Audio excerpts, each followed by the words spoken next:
Welcome, everyone. I'm Vanessa Southern, the senior minister of this congregation, and I'm joined by the Reverend Margot Campbell Gross, Minister Emerita. And it is our honor, on behalf of Robert's wife, Reiko, and daughters, Nisa and Mari and Lindsay, and all of his family, to welcome you to this service in honor of the life of Robert Kingsbury Lane. As long as Reiko has been a member of this community, a part of this community, Robert has been a part also, and a bigger part than he might have known. He established deep connections with people over the years, so much so that as the ripples of the news spread out, and particularly the Wednesday after he died, our staff meeting was the most sedate and heavy it has ever been, and we have suffered a lot of loss, especially recently. The only way I can describe it is that it seemed that Robert was, for those who knew him, a force they had come to expect would be there, solid and loving and warm and intelligent and reassuring, in all the ways that make the world seem more livable. And so his loss felt so difficult for those who knew him. I can only imagine then, we can only imagine how much harder his loss must be for all of his family. All of you. And so we gather here together to mourn his life and to celebrate it also. We will gather for a reception after the service, so I hope you can stay and join. We open with words from the Vietnamese Buddhist Thich Nhat Hanh, whose writings Robert loved and who also passed away just this January. The teacher writes, "Water flows from high in the mountains, water runs deep in the earth. Miraculously, water comes to us and sustains all life. Water and sun green these plants. When the rain of compassion falls, even a desert becomes immense, a green ocean." In the spirit of those lives whose compassion greens the desert places, in the spirit of the life of Robert Kingsbury Lane, we will light our chalice this morning.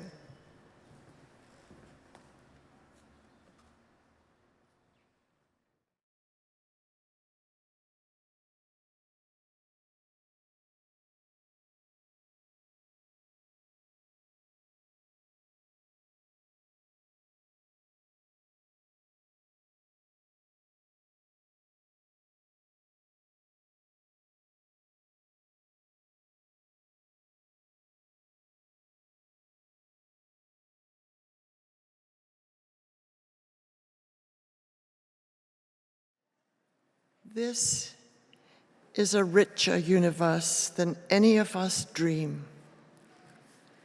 Through countless eons, the stars have rolled on in beautiful and undiminished speed, lighting we know not what other worlds.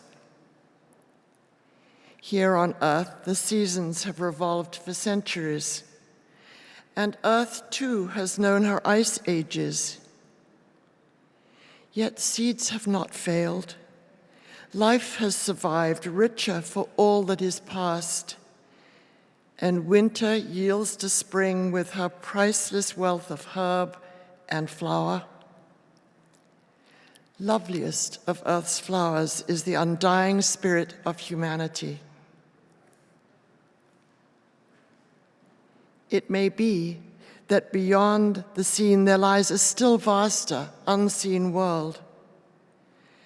Before the sublime mystery of life and spirit, the mystery of infinite space, of endless time, this universe of light and stars and mind, we must stand in reverent awe. This much we know. We are at least one phase of the immortality of life.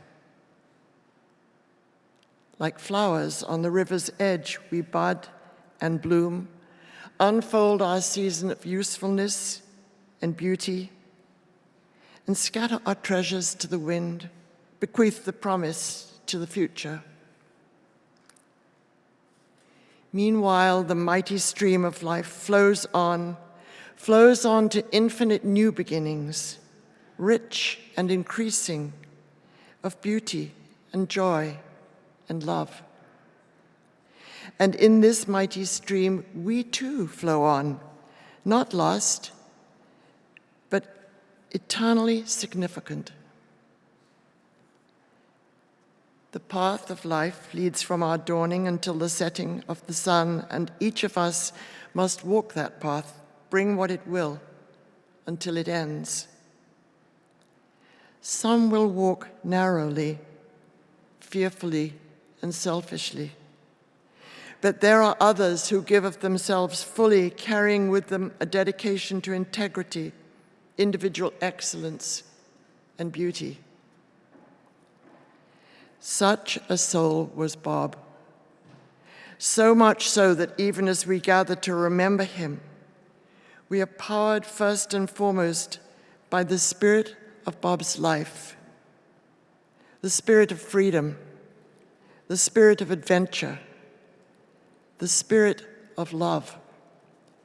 It is love's tribute we come to offer here today.